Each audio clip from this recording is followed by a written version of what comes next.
I had owned the original Komodo and I ended up getting rid of it just because one, my workflow at the time didn't require red raw, and second, the camera was a bit of a nuisance for the type of jobs I was doing with the limited frame rates and just all the rigging that was required just to get to a usable point. The original red Komodo wasn't like a fully fleshed out cinema camera, but you know, we all jumped on it because it was the first time a lot of us could afford a red cinema camera with red internal raw. But at that price point, there was a lot of stuff that was missing. Now Red has given us the Komodo X, and the question is this the first big boy camera of your dreams? Or my dreams? Guess we'll find out.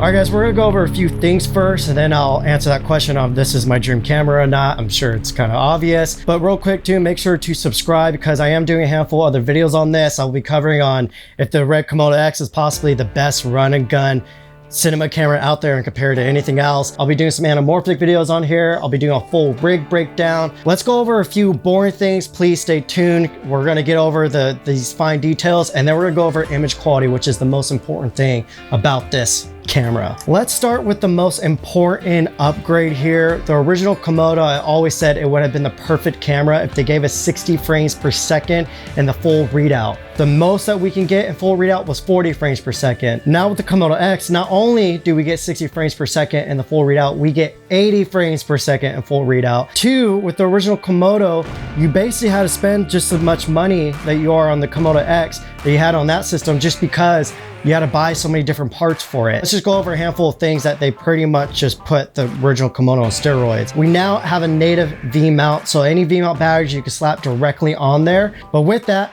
we now have more I/O ports. We have a USB-C port. With that, you could connect your phone directly to it. We also can now use the new DSMC3 monitors on there. I decided to go with the Small HD 702 monitor because I'll be able to use this with my Sonys and my red Komodo. You can still do red control on those. I'll be doing a full-on review of this monitor as well, so again, subscribe, a lot of stuff coming up. We also now have a locking RF mount. Before, a lot of times you would put any adapters or lenses on there and you would get some play in there. That's just how the RF mount is. We now have CF Express B. I use Angelbird for everything because they are the strongest, robustest, fastest, they're trusted, they're red approved. We also now have a second record button. For my top grip, I can just simply reach over there, hit that record button.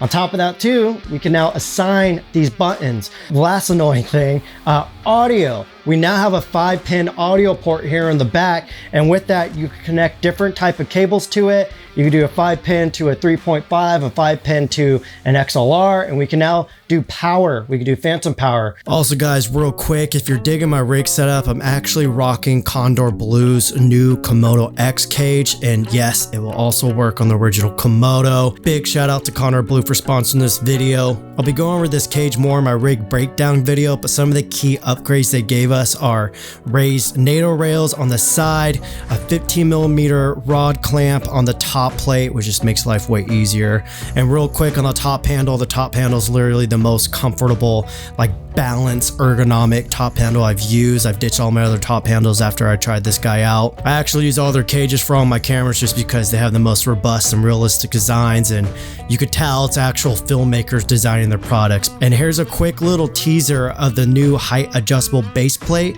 This thing will be shipping in September. I'm actually the only one to have one right now, and yeah, I'll show more of that again in my rig breakdown videos, so subscribe. So the original Komodo had amazing image quality, especially for someone who knows how to color grade. You could really stretch that camera. But compared to Red's previous cameras, and especially the Raptor, the new camera, the image quality is kind of a little bit lackluster. It kind of lacked that oomph that the other cameras had. With all that said, I got to try the Raptor. I put together this cowboy spec commercial. I had a bunch of my homies come through. Armando was there, Luis, Aaron, a bunch of the guys were there.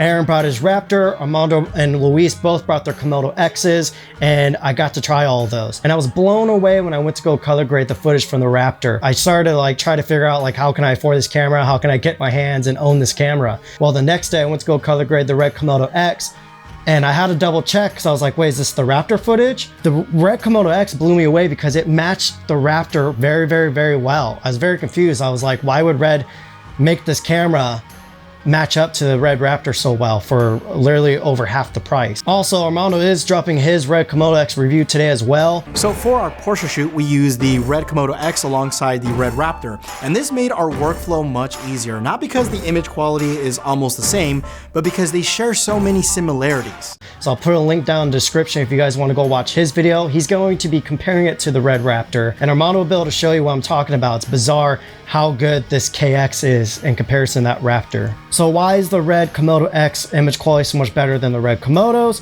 Supposedly has half a stop better dynamic range, but in my opinion, when I go in and color grade it, everything from the dynamic range and the color fidelity just feels expanded and wider. I can't explain it, but it's just, it feels so open. It's far closer to the red Raptor's quality than it is to the original red Komodos, which is saying a lot. Quick story time. I hope it doesn't get boring for some of you. It's kind of my path into where I'm currently at in my career. Let's go back 7 or 8 years ago or so. I remember when I started to get on bigger fashion campaigns shooting stills, I would see the video crews come in, they always had the red cameras, and I always kind of envied them because I wish I was doing what they were doing. And I would kind of get stuck daydreaming, just imagining what it would be like to own a red camera, because it seemed like such the perfect camera for a small filmmaker, indie filmmaker, a hungry, like just run and gun, rugged filmmaker. Red was like that thing to me. Well, fast forward a handful of years, I've gone through so many different cameras, and that's because when you're a filmmaker, the standard of things that we need, from the quality of the actual physical cameras to the quality of the image, it's at a higher bar than it is for stills photography. And the technology is still constantly catching up when it comes to video in comparison to still. So now that I'm starting to take myself a little bit more serious when it comes to narrative work, I'm trying to kind of branch off from client work a little bit more and chase my original goal, which was when I was a little teenager, I was in love with films and I wanted to do filmmaking, and photography was just an avenue to that. This is literally the camera that I used to daydream about, and it's only $10,000, which some of you guys might say, oh, that's a lot of money. In comparison to what you had to pay for those cameras previously, it's very affordable for what it is. The original Komodo has been on a bunch of films now, and this thing is another notch up from that. I would say a few notches up from the original Komodo. The ergonomics dance between this compact form factor and versatility while still packing in that quality, and it is a powerhouse of a camera. Yeah, it's just a camera and gear doesn't matter, but sometimes you need the right tool to get you to that next level. And this is my tool that I'm choosing. So yes, this is my dream camera. To be honest, I have a lot of different dream cameras because I have a lot of different dreams and they all require different tools, from narrative work to documentaries to hanging out with you guys here on YouTube. That's why I love the FX3 so much, because it can cover the bases for all of that. Just that this, you know, I think we got the point. Point is though, on top of that, is every job requires a different tool, and these cameras are just tools.